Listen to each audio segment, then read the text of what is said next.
నమస్తే. నేను మీ నరసింహ శాస్త్రి. భారత స్వతంత్ర దినోత్సవ వేడుకల్లో భాగంగా నరేంద్ర మోడీ రెడ్ ఫోర్ట్ నుంచి జాతినుద్దేశించి మాట్లాడడం మనం వినే ఉన్నాం. ఈ సందర్భంగా మాట్లాడుతూ నరేంద్ర మోడీ భారత వ్యవసాయదారుల, పాడి ఉత్పత్తిదారుల సంక్షేమం గురించి తాను అంతర్జాతీయంగా ఎన్ని ఒత్తిడులు వచ్చినా భరించడానికి సిద్ధంగా ఉన్నానని, అలాగే తాను పర్సనల్గా సాక్రిఫైస్ చేయడానికి కూడా సిద్ధంగా ఉన్నానని ప్రకటించారు.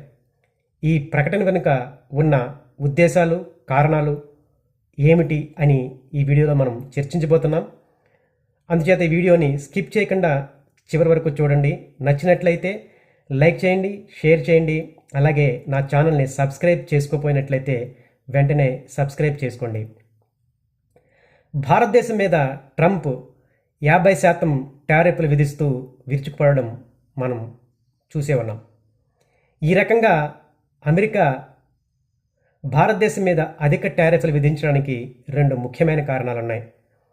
మొదటి కారణం, రష్యా నుంచి యుక్రెయిన్ యుద్ధం తర్వాత భారతదేశం అమెరికా ఒత్తిడులకి, బెదిరింపులకి తల వంచకుండా నిరవధికంగా క్రూడ్ ఆయిల్ని దిగుమతి చేసుకోవడం.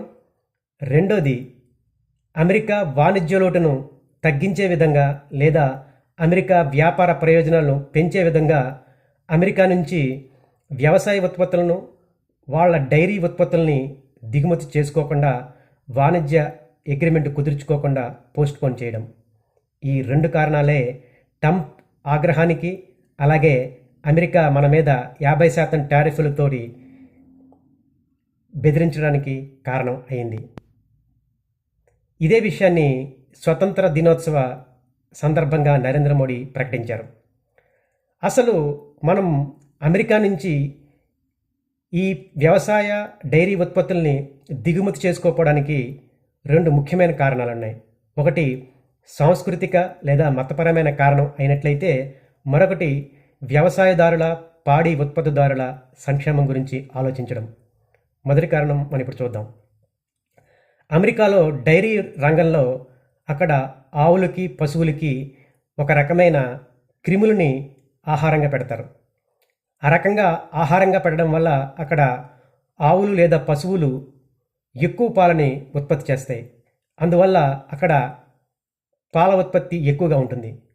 అంతేకాకుండా అమెరికాలో అక్కడ పాడి ఉత్పత్తిదారులకి, వ్యవసాయదారులకి ఎక్కువ సబ్సిడీలు ఇస్తారు. ఎందుకంటే వాళ్ళ ధనిక దేశం కాబట్టి ఆ రకంగా సబ్సిడీలు ఇవ్వగలుగుతారు.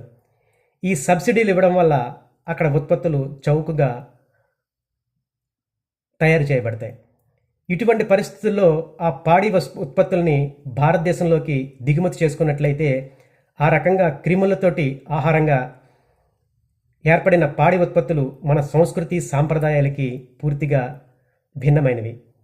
సో ఈ కారణం చేత మనం డైరీ ఉత్పత్తుల్ని అమెరికా నుంచి భారతదేశం దిగుమతి చేసుకోవడానికి సిద్ధంగా లేదు.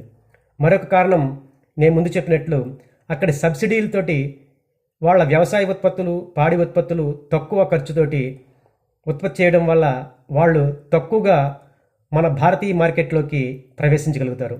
ఇదే జరిగినట్లయితే ఇక్కడ భారతదేశంలో వ్యవసాయదారుల, డైరీ ఉత్పత్తిదారులకి తీవ్ర నష్టం కలిగే అవకాశం ఉంది.